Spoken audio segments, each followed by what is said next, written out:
Hello friends, Breakmit79 here, and welcome back once again to the world of Planescape Torment. Excuse me.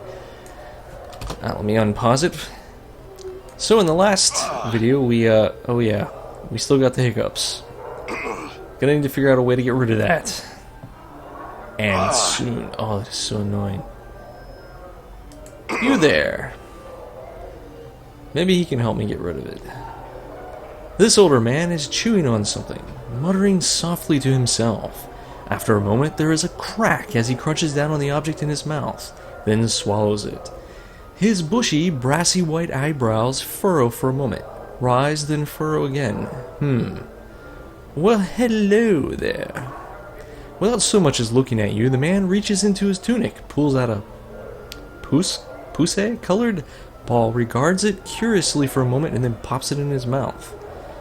Yo, I said hello. The man frowns and waves you away, then nods to himself thoughtfully as he savors the flavor of whatever he put in his mouth. Yo, I got some questions. The man smirks, bites his thumb at you, then abruptly pauses. His cheeks swell, and with a violent gag, he spits up a large black fly which begins to buzz around the chamber. Minosaurcian. Candies be damned, he cries, shaking his fist at the insect. He whirls on you. What? Questions about you. He pops a small red candy into his mouth. Do you always traipse about molesting puissant mages with your ignorant prattle? Babbling, bantering, chittering, chattering. The candy shoots from his mouth on the chattering, flying in a high arc to land on the floor with a wet plip. He stares at it sadly. I'm, sorry about your candy. Or pick it up and eat it. Ugh. No 5-second rule here, guys. It was so tasty, too, he mewls. He suddenly looks up, snarling. Sorry, as you should be, you biking dung beetle. Mages deserve respect, and bashers like you should know their proper place. He begins to jump up and down. Proper place, proper place. Calm down, I only meant to ask you some questions. I cared not, you yeastly beef-witted pig nut. His eyes bulge out as he jabs his finger at you. Now off with you, and do not return without being prepared to show the proper respect.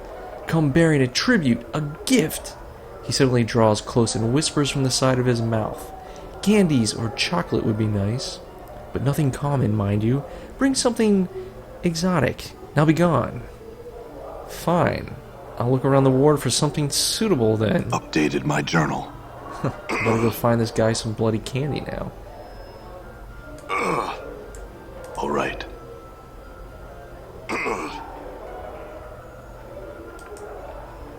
Okay, we got another sensory stone here. I wonder what would happen if I'd actually eaten his candy. Interesting. Anyway, the base of this aquatic blue stone has been sculpted so it appears to have melted into the pedestal it rests upon. A stream of perfect azure tears drips down the sides, framing the inscription beneath the pedestal, longing. Well, here we go. As you place your hands upon the stone, its surface ripples beneath your touch. A chill washes over your arms, like plunging your hands into a mountain stream. Close your eyes and submerge into the experience. As you close your eyes, you blink and reopen them. Your eyes are brimming with tears, and you are overcome with a terrible sensation of drowning. As the sensation rolls through you, there is a stirring in your breast, a hunger, poisonous like a serpent, biting into your heart, until you feel as if your breast will explode. You want desperately to steady yourself, focus, but all that comes to your eyes is tears. Well, simply wipe those away. You raise your hand to wipe away your tears. Your hands are soft, delicate women's hands. They brush the stray tears from your cheek, and you cup them in your hands, each of the tears like jewels shimmering in the lights. Okay, let's examine the lights. The lights are cast by candle globes that drift through your sanctuary. You have come to this place to gather your thoughts, to reflect on the past with an eye towards the future, to cleanse the mind before the coming journey. Yet, you cannot concentrate. Your thoughts remain in the present, trapped there by the terrible feeling that rises in your breast. What did he mean? Okay, close your eyes and sigh. You close your eyes, but the words echo in your mind. 100, 1,000 times. Will he ever return? The sound is a whisper, an echo. Only you, only you. Yet you hesitated at the brink of time's door, and he must have thought you afraid to go. But you were not. You were afraid to stay, and the fear. The serpent writhes in your breast again, its fangs biting into your heart, filling it to bursting with its poison. The tears come again, running down your cheeks into streams, his words echoing. Only you, only you. Your eyes snap open. It is his voice. You whirl, and you grasp and gasp. Gasp. He stands, powerful in the shadows, and he strides into the light of the drifting candled globes, and you feel the serpent writhing and dying. He returned. His face stern, but somewhere in those features you can almost see his pleasure at seeing you. After all, he returned for you. Only you can help me, Dayanara. But it was wrong for me to ask you for your help.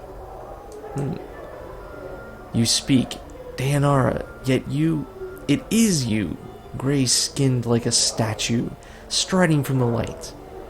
Are you that scared? Your body looks like it has been bathed in knife blades. The wounds, the tattoos, horrible, yet you can see through Dayanara's eyes, and she sees. How can she see you in such a way? She puts a cloak over your features. She sees you in such light, such terrible longing light. For how can she feel such? Try to refocus, brace yourself, hold on to the experience. You feel your vision tearing, doubling until you are the man striding from the light. It is you, but not you. You feel yourself being torn. It is Dayanara's experience, but at the same time, it is also yours. And you, what? I ask too much of you to accompany me, Dayanara. I have no right to place you in such danger for my sake. Interesting, is this also an experience from Dayanara? Of myself? It is your words, but they are a surgeon's words, chosen with cold skill without a trace of emotion. With every word, you feel yourself sneering inside, knowing what the stricken girl will see next through her longing-stained eyes. And who? Are you that person? That man twisting her with your words? Not knowing how powerful they are to her? Like bolts from a ballista piercing her breast. Yet, she sees only relief at your return. How? How can she feel and not know you mean to? I have come to ask your forgiveness, Dayanara. I shall return to you as soon as I am able to. Your vision tears again, doubling and bleeding until you are facing yourself again, trying desperately to speak, to warn Dayanara that this is not a man, but a creature that kills for his own needs. He doesn't care about you, Dayanara. You are a tool to him, a tool he needs to. But Dayanara speaks, and you can't stop her. I would place myself in 1,000 dangers, embrace eternity for you, my love. I am not afraid. Listen to me. I will accompany you. Through the plains themselves should bar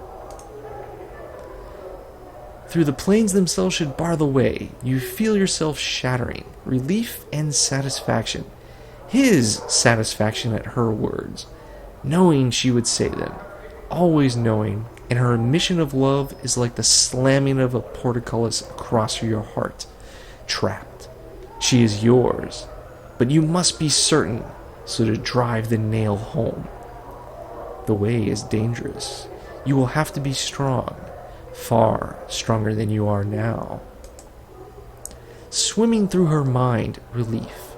The wave of relief, the end of longing, yet longing for him more at his words, not noticing his manipulations. All you need to be is strong, and his path shall be as one with yours. Your thoughts are like fires, for you can be strong, stronger than he knows. You know no fear. You would die for him. I can be strong, my love. I will. Her words slide off him like water. The serpent is in her breast. The one piercing her heart with its poison has been replaced by this serpent in the flesh. She sees nothing of this, and his next words are planned carefully. So carefully. I can't say if we'll succeed, Daenaro, but I'll do my best to protect you, and I will expect nothing less of the same from you.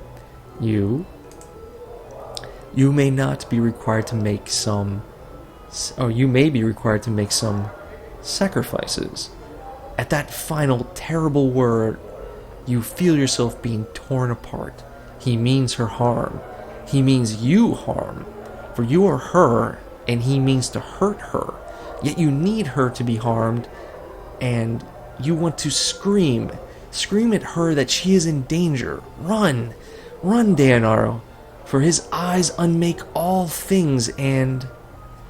Of course, my love, life is a sacrifice. This I have learned. You speak the words, and in it you feel yourself dying inside. You are a spectator, and you have watched a woman die. For the words are a death sentence. Yet, still she speaks, unheeding, uncaring. I left a legacy in my father's keeping, my love. Ask for the 6th, the 3rd, the K and the S. In it, I bequeath everything to you. It's not much, but with it I left... Updated my journal. You, him. A wave of irritation washes over you. You clench your teeth to prevent the irritation from crossing your features. Must she always continue to prattle, even when you do not prompt her? Must she... But no, keep the irritation inside. Only a trace slips out. Come now. I cannot die, Daenaro. There is no need for such foolishness. Her, you. She is overcome with fear. Fear that revolts you, and the fear wells up inside her. You as you watch him frown, and you hasten to correct him. He must know the reasons and know the wisdom behind them, so he is impressed with your planning. Speak before he turns away.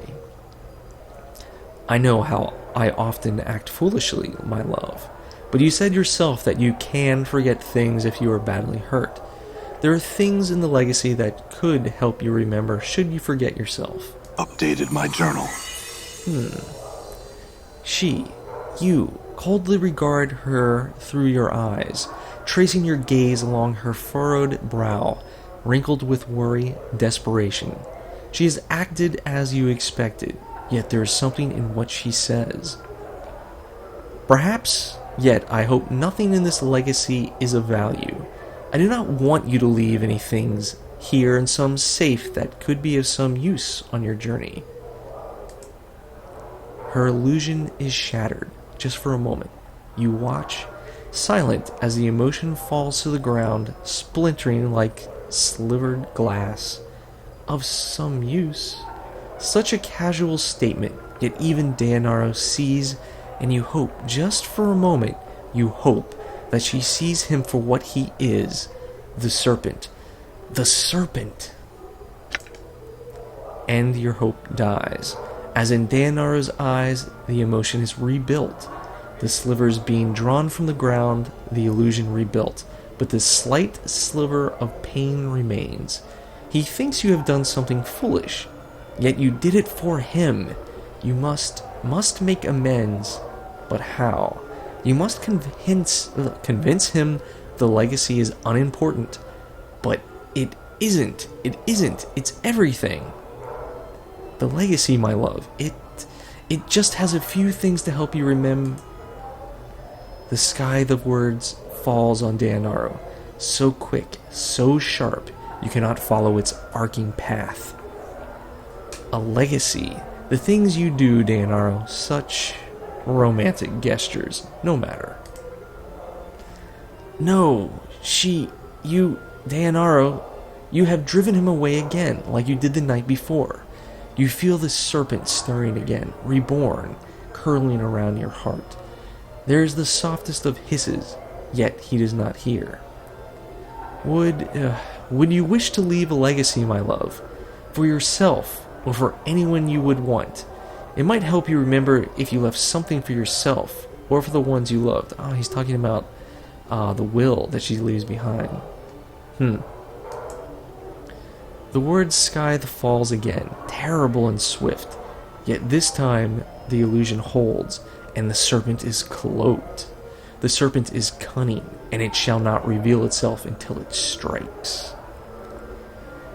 A legacy for myself? Not likely. The things I would leave for myself would not be safe in some advocate's office, Daenaro. But enough of this. I must leave.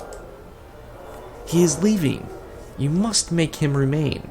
And the experience swirls around you, terrible, the spiraling toward the final scenes. The question she wants to ask. Don't ask it, Daenaro. Don't ask it. Be silent, be silent. My love, before you go. His anger, his irritation. What now, girl? What now? You mewling banshee. Before I go, it looks like I am in no danger of that. Come, Daenaro, can't these questions wait for the morn? There's much. She is desperate, drowning. Say it, and you speak it. Do you want me to come with you, my love? The rush of emotion dies in your mind. This is the end. The words you are about to speak are true, but the truth is not the truth she sees. There are no lies, only cold calculations. Of course he wants you to come with him, Daenaro. You understand it clearly, too clearly. He has invested too much in the poor girl to let her go. Oh man, this is terrible. Of course, Daenaro. I would not have asked you to come with me if I did not want your company. You know how I feel about you. There's a cold silence in his mind, then a hissing of a thought. A response sharp and deadly like a dagger's blade. The lie comes swiftly, unburdened by emotion. I love you, Daenaro. And you want to scream as you feel the lie wash over her like a radiance. But it is a shadow of truth, a serpent's kiss, and he means you harm, and she can't see. You want to call out, but she is crying with joy, even as... Here we go. Cry with joy, with frustration, with joy, with despair. The emotion washes over you like you are drowning, and you need to speak. You long to speak, but you cannot, and tear yourself away. And you scream as you tear your hands from the stone, bloody tears rushing from your eyes, running in streams down your arms, your hands to coat the stone. Blood, her blood, and you can't warn her, and you can't stop crying. And suddenly, Fall from Grace is there, and her touch is gentle like silk, and she brushes the tears from your eyes, even as you feel the screams welling up within you. She shushes you, cradling your face through your bloody tears. I can't bear it. I couldn't stop her. I wanted to, but I couldn't do anything. Fall from Grace looks into your eyes, and she nods sadly in understanding. And that is the nature of longing, the desire for which you cannot change or possess. She studies you, withdrawing her hand, now soaked in your blood. Will you be all right? Yes. I just need a moment. Very well. Fall from Grace steps back. We will continue when you are ready. Take a breath Try and collect your thoughts. As much as you want to hurl the memory of the experience from you, you hold it fast, because you know it's important to remember it. It was you in that experience. It was Daenaro's experience, but it was you. Your memories flooded you, and you could feel both sides at once. Who were you? Who was that? That shade of you. Turn from the stone. And hiccup some more.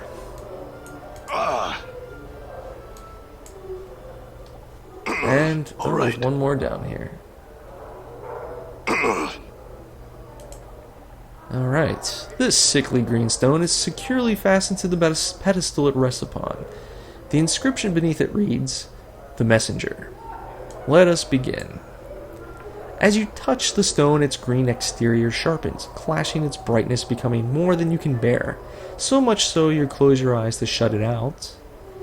Close your eyes, submerge into the experience. As you close your eyes, you feel the skin along your arms become numb, as if all sensation is being bled from them. Tired, so tired. You try and blink, yet the darkness remains. Your lids feel soft and sluggish, unresponsive. You are sitting on what feels to be a dirt floor, and around you is the smell of coppery blood and herbs. Why are you here? You came here to what? Your memory fails you, but you feel a growing panic begin to well up within you. Try and get your bearings. Ah, awake now, are you? A questioning all done. The voice is an old woman's, thick and scratchy, as if trying to force its way past a thick layer of dust. Try as you might, you cannot open your eyes and see the woman, but you feel a shiver of fear. Something is wrong, terribly wrong. You try to respond, but all you can manage is a ragged croak. You can't feel your tongue and your eyes. What's wrong with your eyes? Listen. Now, a see me you did, a spoke you did and poorly. So the price have you paid? The crone sounds amused. Then her tone drops sharply. No more of your questions. Now you will listen, and you will remember my words. For in minding me, you shall live. Minding me shall live, she hisses. Not if you hear me, or another bit shall I take. Nod. Remember me, traveler. Remember me to a stone, one of the pretty glimmers in your festive hall. Use it like a cup. Pour what you feel into it, and know this. Remember me to a man who wears a skin of scars and tattoos, who seeks memories but has misplaced them. If smart he is, he will know the knowing of me. Tell him to find me, or if I am to be found, tell him to come to the Glimmerstone, and we shall speak, my precious man and I. The woman pauses, then hisses again. Not if you hear me, ragged thing. Glimmerstone, where is that? Ah, pretty, polite to listen so long. When he comes to the Glimmerstone, tell the man to speak my name, and your pain shall not have been in vain. The crone's voice trails off, as if distracted. You try to speak again, but there is only a sick, gurgling noise. What happened? Who is this person? Why are you? And you begin to feel yourself slip into unconsciousness. Ravel, it is I. Updated my journal. There is silence. Ravel? Ooh, 6,000. Ah, my precious man. There's a slow shuffling of feet, and you feel a sharp pinprick in your left eye. You gasp, and suddenly, barely, you can see. With your one and only eye, you lie in a gray hut upon a dirty floor, where blood, your bright red blood, has seeped into the surrounding gray dust. Your arms are gone, your legs have been hacked off at the knees, yet you feel numbed and there is no pain, only fear. There is someone above you, someone looking down on you. Look up. As you look up through your bloody, blurred vision, you see a horrid bluish-gray face, grinning with yellowed tusks. Ravel is pleased, wondering if eye was if this messenger would make it, for weak he was when his bits were placed on my plate. She holds up a talon in front of you, and impaled on the tip of it is an eyeball, the right one. Yet to the festive hall he has returned, it as seems, and our time, two together, he shared. And now you have come. Success. Ravel, I have questions for you. The crone shakes her head, and your blurred vision seeing 3 images at once. Her grayish hair is like brambles, drifting down her shoulders. No, only time for answers does Ravel have, and she has no time to waste with your guess questions. Know this, and in the knowing grow strong. You must find me, my precious man. But how? I don't know. Updated my journal. I am beyond knowing, in a lady's place. Now shh, and I'll listen to Ravel, for there is much you must do to find me. Of 3 things must you do.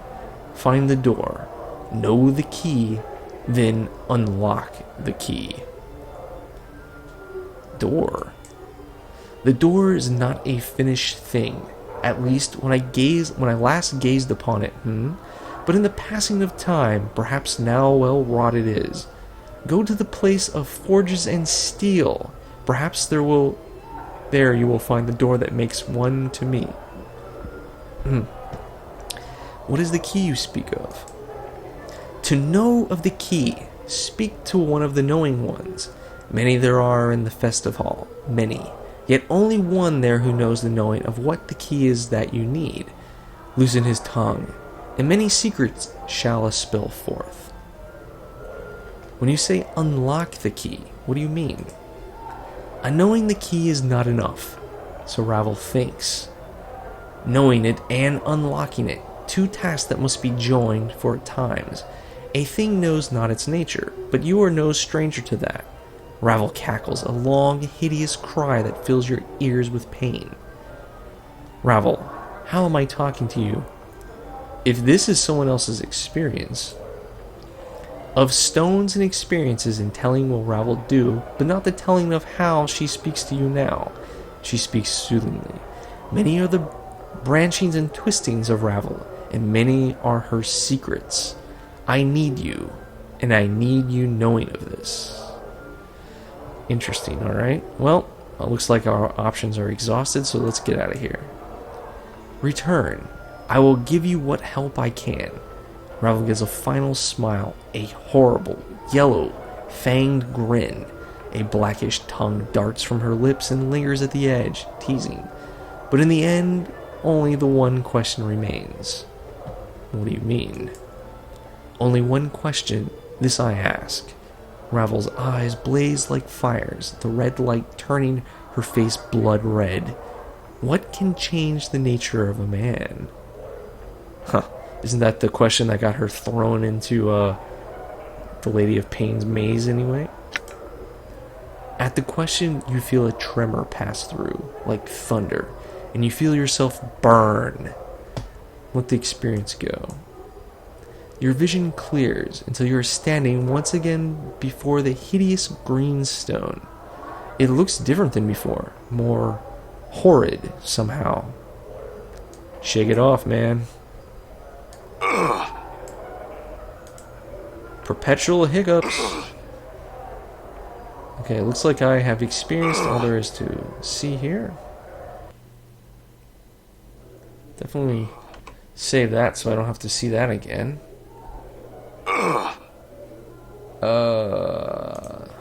So someone else I need to speak to? Mertwin the Headless. It's clear there is something very wrong with this man. The way he lurches about, bumping into things, staring off blankly into space. As you approach him, you at last realize his plight. He is headless. The thing on his shoulder is merely a skillfully carved wooden prosthesis, a false head. He's got a wooden noggin. Hello. The headless body stops fumbling for a moment and pauses. Its hand begins to reach out, as if trying to feel exactly where you are. Alright, let's let it touch me. After a moment, its finger brushes your forearm. It clutches your arm and follows it up to the shoulder, then your head.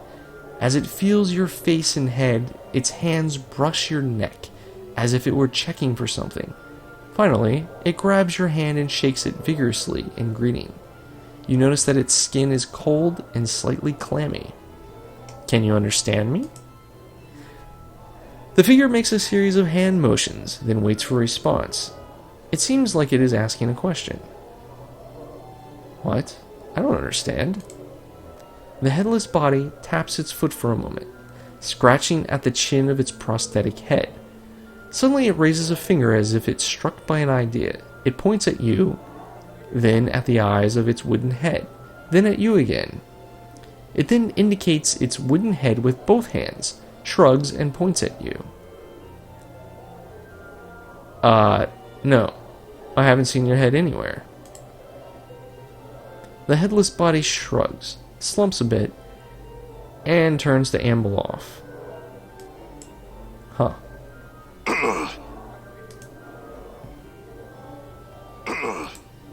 This throne appears as old as the building itself. It looks unused, more a piece of artwork than a ruler seat.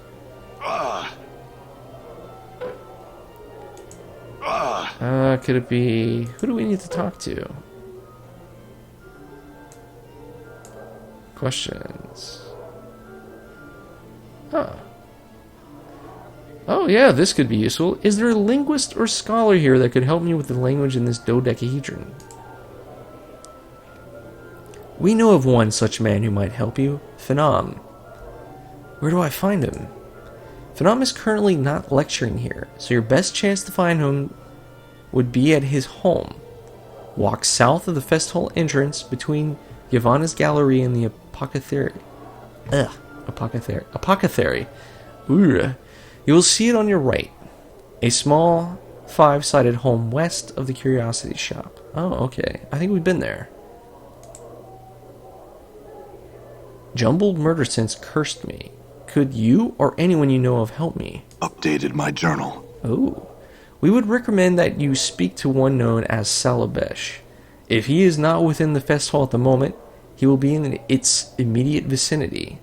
Salabesh is tall and thin, oft dressed in robes of black or crimson.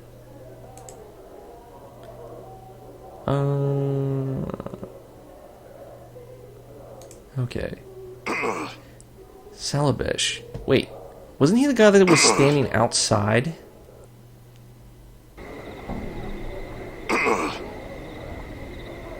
Yeah, there he is. Help me, Salabesh. Questions? Okay, you're a master of curses. Perhaps you could... Hiccup, help me. Help you? Salabesh sneers, doubtful. Before you can respond, he sighs, shaking his head. Well, perhaps I could. What troubles you then? Jumbled murder sense cursed me. Jumbled murder sense? Ha! That sputtering moonclaff could never best me. Oh, the battles we used to have, though. Salabesh frowns. But I'm past all that now. No longer my sort of thing, you see. I really don't know what I could do for you. After all, it's his curse. Not the sort of thing you'll find... Wait, sort you'd find on an item or some such, you know? That you could remove with simple magics. He'll have to remove it, and willingly. Well, could you teach me a curse, then, that I could use on him? Well, I don't normally do that. I keep my curses to myself, you know. And besides, even a single curse would take one a long, long while to learn. More time than I'd care to spend on it. I could pay you for it. Perhaps you're just worried your curses aren't good enough to best him anymore. Ooh. Interesting. Yeah, why don't we just throw this back in his face and see what he does? You what? Of all the ridiculous. Now look here, you knuckle-dragging sack of scars. Salabesh the Onks is the master of curses, and there is no other. Why, I could give you but a single phrase that would render that nincompoop's curse Wally impotent. Well, teach it to me then. Huh. No, I've simply no desire to do it. Salabesh looks directly into your eyes. Now kindly drop the subject, Shira, before you begin to annoy me. Huh. Perhaps you're... Well, let's see if we can try this again. Perhaps your words aren't good enough? Okay. Purse your lips. Look skeptical. That's it. You've made me do it. Salabesh utters a short string of impossible syllables, words of power, which you note mentally for later use against Jumble. There. See what that does to him, and tell Salabesh the Onyx. Tell me Salabesh the Onyx isn't the master of curses then. Thanks, Salabesh, I'll do that. Updated my journal.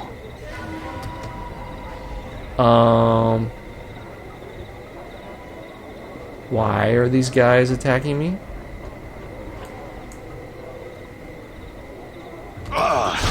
Holy crap. Whew. Jeez. Is it just because we were out at night? May my faith lend me strength, share what say. Okay. Alright. She can just keep on healing her. That's fine. Oh. Wait, are those guys, they somehow telepathically know that I slaughtered all of the thieves in there? Alright. Good old Jumble here. Throw the curse Salabesh taught you at him. Jumble stares at you with a somewhat skeptical expression as you speak the arcane syllables of Salabesh's curse. After a moment of awkward silence, the why do these make these words? Zalcystect mage notes that nothing seems to have happened, and an evil grin spreads across his face. Continue. He opens his mouth to retaliate with another curse of his own, only to realize that he has no voice. Salabesh's curse has removed Jumble's ability to speak, thereby destroying the Zalcystect's ability to curse others. He clutches at his throat, panic welling up in his eyes. Looks like the tables are turned, Jumble. What do you think will happen when anyone you've ever cursed finds out you can't speak or curse anymore? Jumble drops to his knees, a pleading expression in his eyes. He looks ready to burst into tears. Will you, hiccup, remove the curse you placed on me and swear never to curse another who didn't mean you harm? Woof!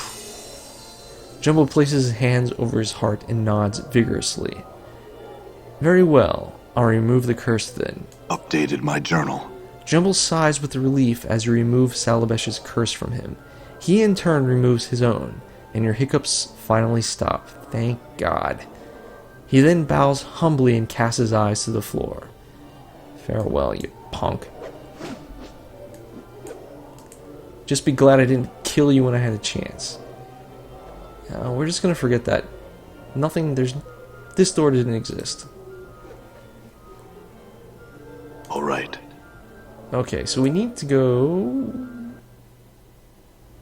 Done. Let's take a quick Alright. little nap here. Yes. I'm gone. Alright, hopefully it's daylight now. Definitely save. Don't want to have to deal with that damn hiccuping thing anymore. I'm gone. You hear that, guys? How'd you even get a chance to take a breath when you're talking so much? Damn it, I was about to say the beautiful sound of silence. I stopped breathing the first time I saw you, fiendling. Oh, Morty.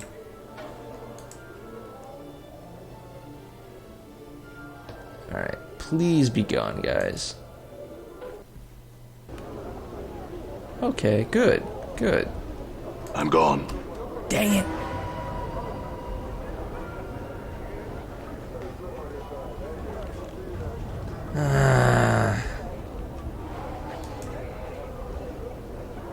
I I suppose we could try to do something. No, where's my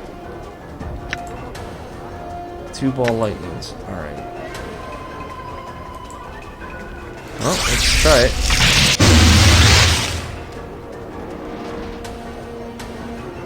It did not do as much damage as I was hoping it would do.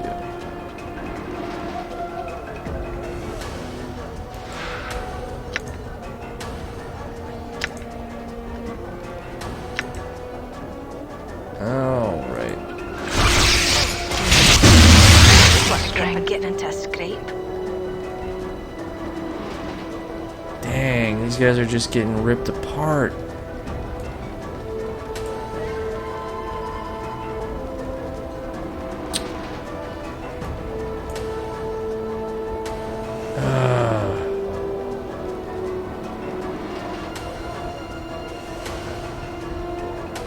How much health do these things have?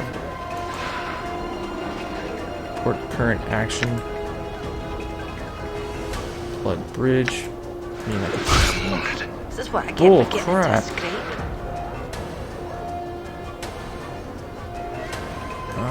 Okay.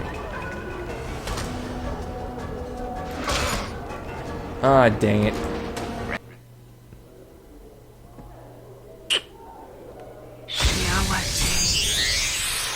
Oh, it's gonna take a lot to heal that.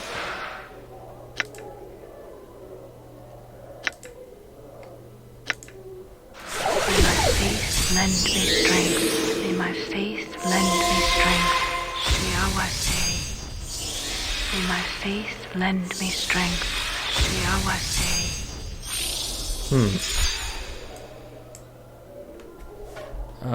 He probably dropped all his items, so... Oh my god, they're still there. Morty, you get your butt out there and start doing something. Oh, crap.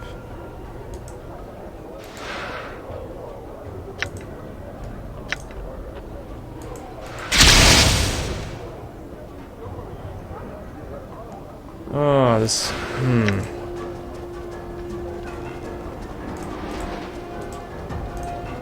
Nope, no more magic.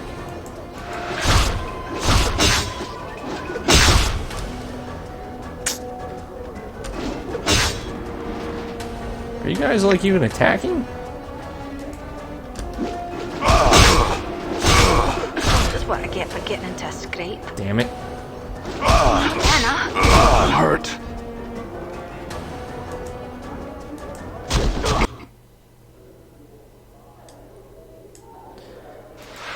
Oh, this is not good. Okay. No, no. Sensory touch.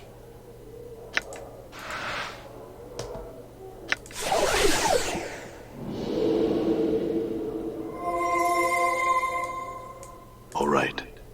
Let me double check something here. Do I have all of my... Okay, maxed out that. What does this do? Strength score.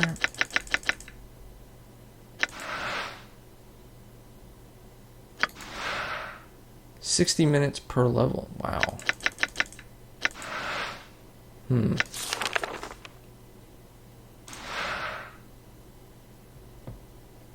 Yeah.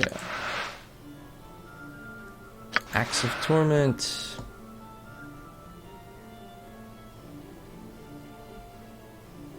How long does this last? Paralyzed. Maybe just some more ball lightning. Ooh, I have 2 level 4 slots. Oh.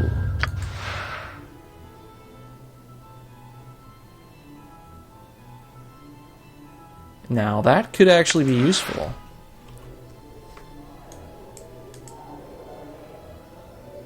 And we're gonna have to save again. All right. What sucks is all their equipment is outside. All right. Done.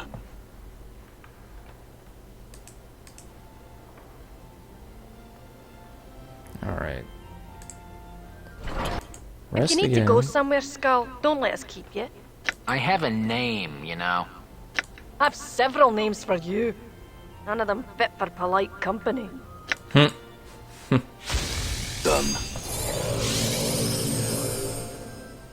Damn, it didn't heal her up all the May my way. face lend me strength.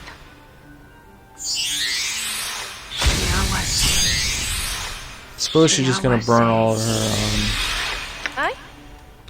Does she have any backup? Oh, I guess she does have, like, a... That just probably burned through all of her, spells.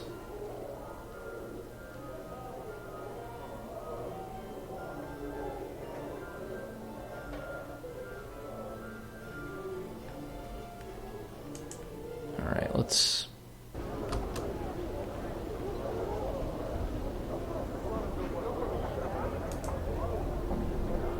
go grab your damn thing.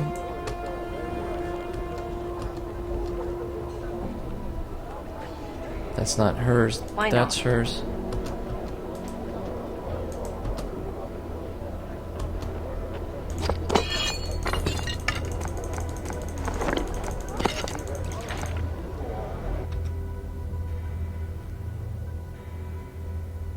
Some armor. Oh. Well, now this is useful.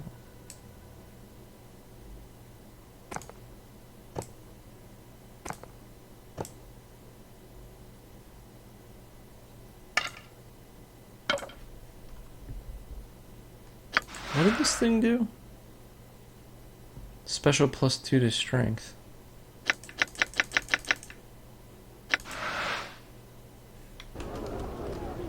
Endure. In enduring, grow strong. Okay.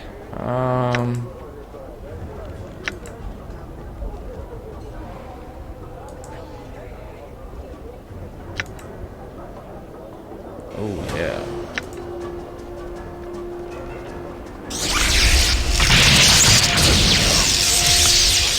Why not?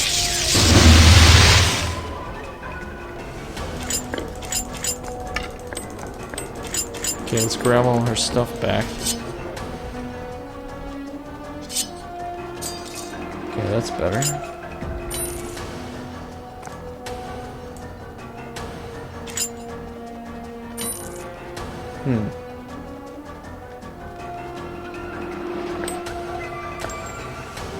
I don't think these actually do anything. Tomb of Bone and Ash.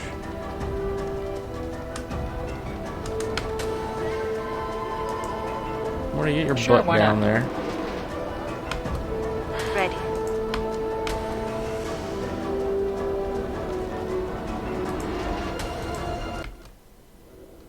Okay, not quite what I wanted to do. Oh, jeez. All right. Okay. Let's try a little...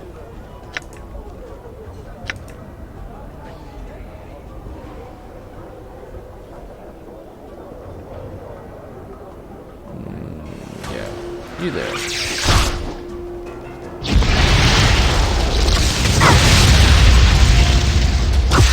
Oops. Here's what I get for getting into a scrape. Oopsie. I didn't mean to kill... Oh, jeez. Oh, I should have picked a better place to do that.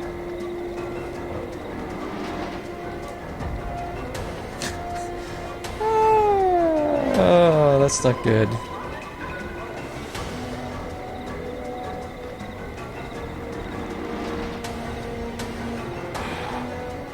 Okay. We can't have this. This is just escalating into something worse and worse. Alright, let's back out to my last quick save. There we go. Come on, Grace. I thought you succubi were supposed to be fun. Why so cold? You know, Mort, on some planes they burn jesters for firewood. Ooh. Sheesh. Ask a question and they flay the skin from your bones. Okay. Well, we need to...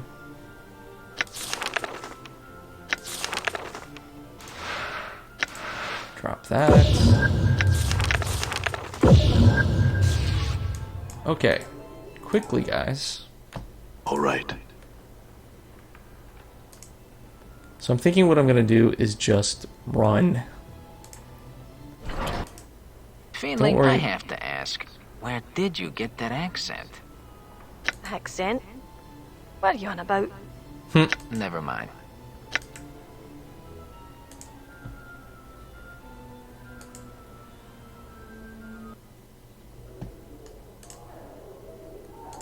Alright, we're just gonna... I'm gone. Quickly now, guys, quickly.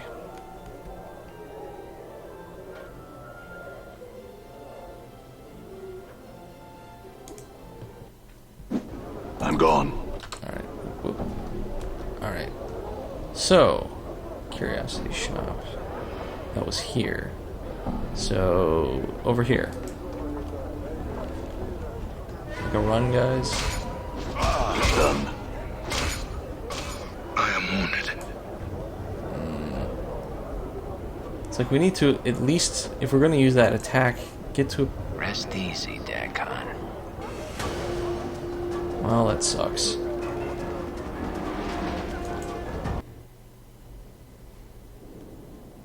We can bring him back to life.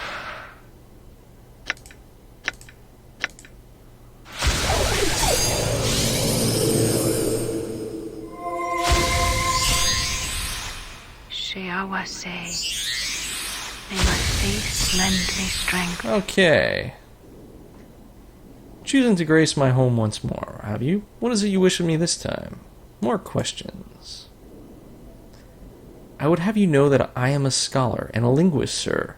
While I shall happily entertain any questions regarding my field of study, language, and the like, I can be of no help to you in other matters.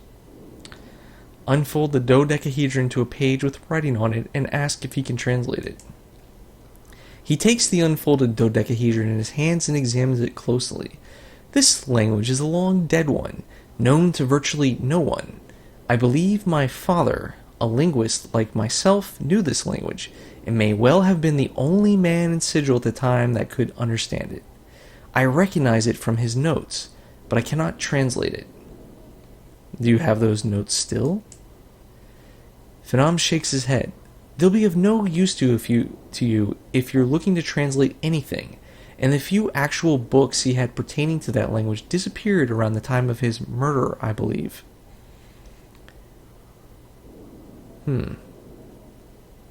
I'd very much like to see them just the same. Phenom gives an annoyed sigh. I am not certain where they are just now, and am looking for something else at the moment. My research journal. Perhaps when I've recovered it, I could spare the time to find these notes for you. Oh, apparently I already have it. Is this the book right here? Updated my journal. Dang, 25,000. Phenom's eyebrows arch. Why, yes it is. He takes it from you, then begins to rummage through his pockets. Here you are, then, my father's notes. Square, then, are we? Good. I have to look over my notes now, so if you'll just excuse me. Well, thanks, Phenom. You know, I've learned some new tricks. May my faith lend me strength. Shiawase.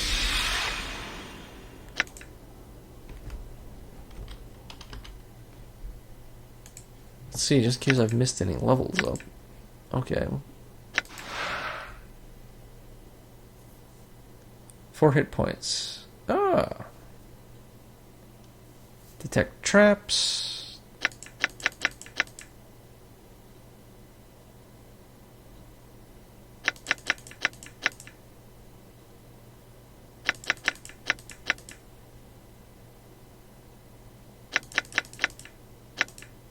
Okay.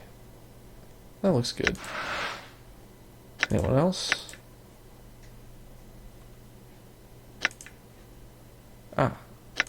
Interesting. Okay, so what are these mysterious notes we got here? These are the notes of the deceased linguist Finn Andalai, and they are composed of his research into the language of the Uyo. These are the notes of the deceased... Oh, same thing. Which seems remarkably similar to the writings you found hidden in the dodecahedron puzzle box. Let's read over them carefully, see if it sparks a memory. Updated my journal. As you read over Finn Andalai's notes regarding the lost language of the Uyo, there's a throbbing sensation in your temples as a memory begins to surface. Memories of this language. You recall letters, words, phrases until a spire wind blowing away the blanket of poisonous smog over the great foundry. The language is once more revealed to you in its entirety. You should be able to read the writing in the dodecahedron now. Let's put that away. Well, alright.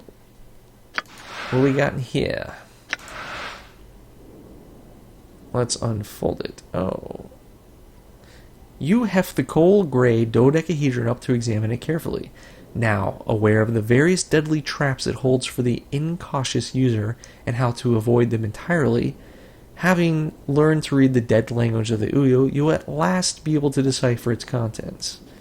Let's read this Updated thing. my journal.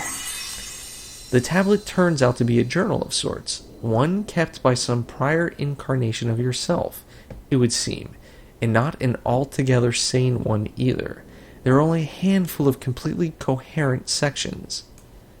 Well, let's see. What do you wish to read about? Holy crap. Huh. Read about the whispering shadows.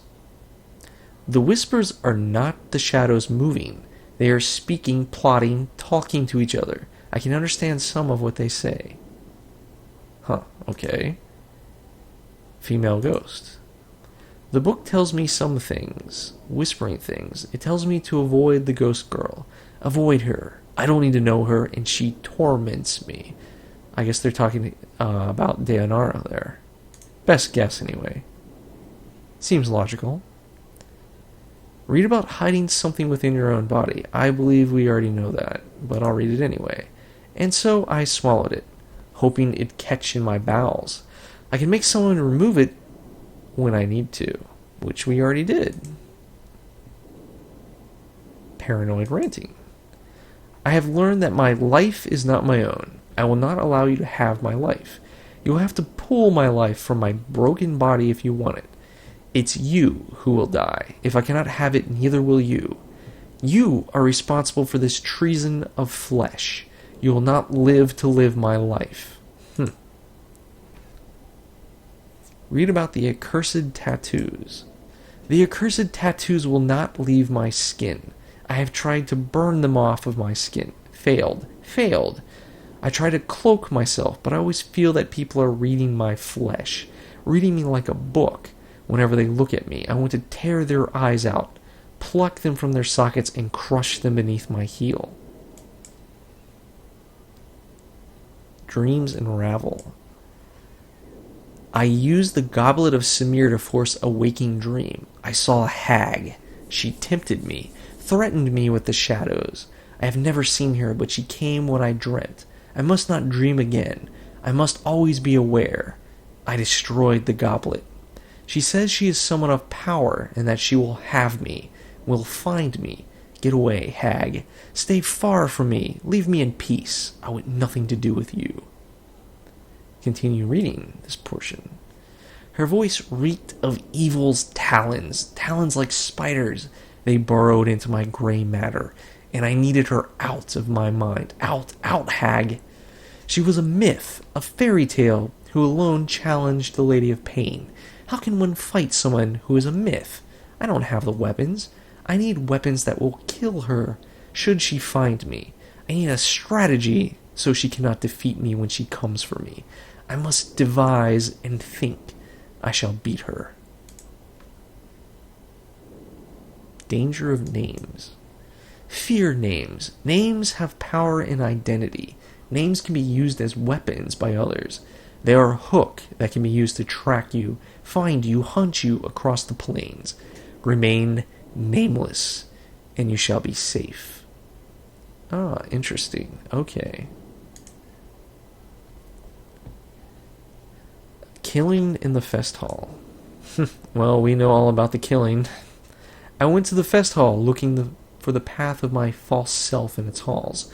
So glaring was it that those I did not know, the false ones, welcomed me into their confidence, treating me as a friend, showed me my room, attended to my needs. I had to restrain myself from launching out against them. That would have been premature. First, I needed to protect my identity. I found one who knew the exclusive language of the Uyo, learned it as I could, then killed him. And then I went to the sensorium and prepared to end the matter. Soon. Oh boy. So this guy's father, I'm the guy that killed him. I seem to be the cause of a lot of people's death, now that I look at it. Read about the murder of one who tried to help you. There is nothing he can do. Memories are gone. He says, never to return. He says lies and tells me that this is what he told me. Lies. He says my mind is weakening from every death. Lies.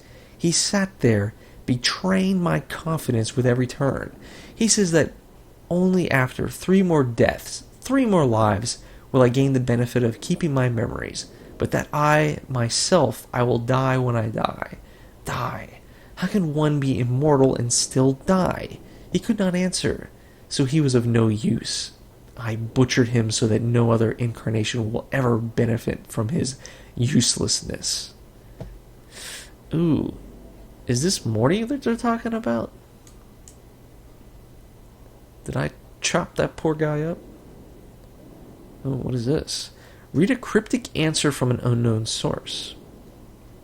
So, the ghastly head said, you have been divided. You are one of many men, one in many men. You bear many names. Each has left their scars on your flesh. Lost one, immortal one, incarnation's end, man of 1,000 deaths, the one doomed to life, restless one of many, the one in whom life holds no prisoner, the bringer of shadows, the wounded one, misery bringer, Yemeth. Yemeth. Interesting. Continue reading.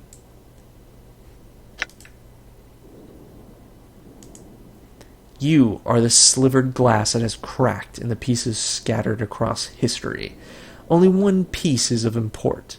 Regain that and your life will be yours again. There will be a price. This price will buy you a chance. Without the chance, you are doomed. You have lost that which is never meant to be separated from man. Your mortality has been stripped from you, lost. It exists, but you must find it before your mind is lost to you as well. Huh. Legacy. A legacy, the note read. Forget not to collect your legacy. And a small code scratched beside it. 51 AA. A trap, no doubt, set by yet another of my false selves. I'll see it destroyed, I will. Okay, I think that's about it. Quick save here. I wonder if we can talk to him about his poor old father. Just one question. You said your father had been murdered. Phenom nods. Strangled he was. He had left to tutor someone. He taught various languages to supplement his research income, and was discovered dead in a side chamber of the Civic Fest Hall. The killer was never found. This was perhaps 50 years ago now. I was but a child. He knew the language, though, and could teach it. Surely he did and could. Were he alive today? My father was said to be a great teacher. Phenom sighs sadly. I've his skill with language, but not his patience for others, sadly. Is he interred at the mortuary? Updated my journal.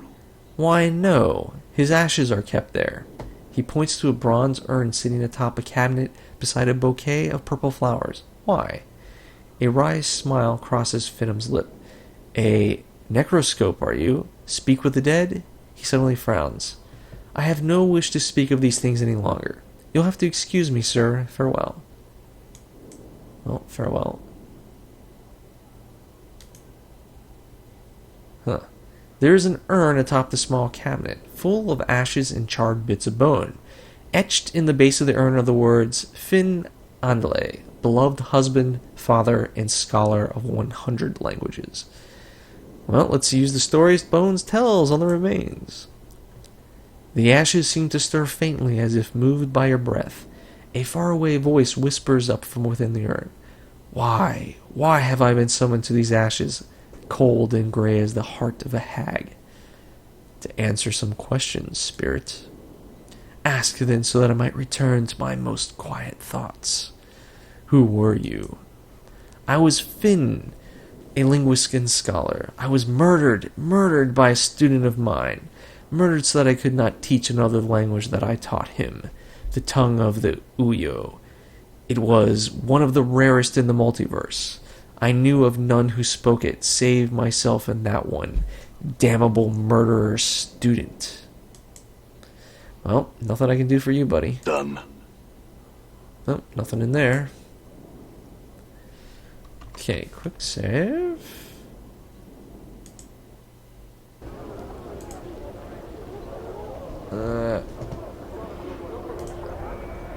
Done.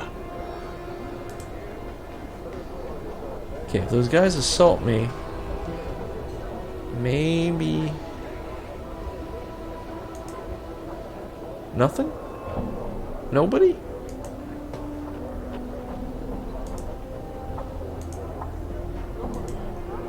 Huh.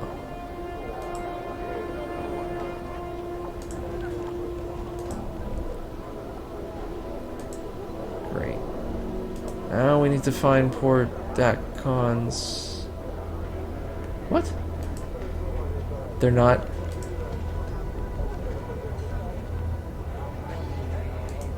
Maybe that's a different group.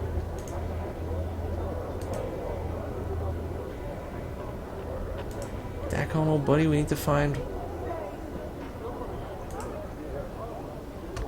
Oh, there they are. I'm gone.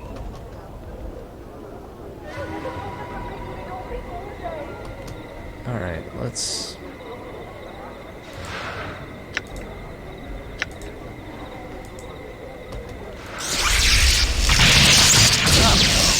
Sure, why not?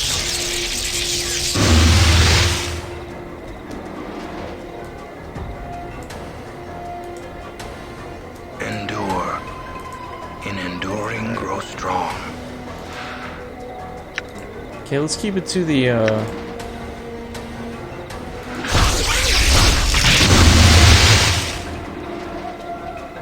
That did a pretty good amount of damage to him. Let's keep it up. Got one more. Ooh.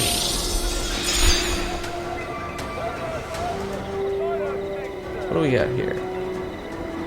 That is a crappy weapon. Done. Oh, that might be your bits over there, Dakon. Go pick them up. Yeah.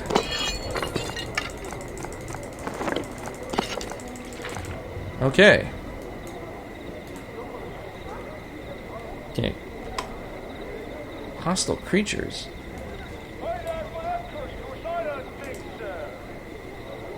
All right.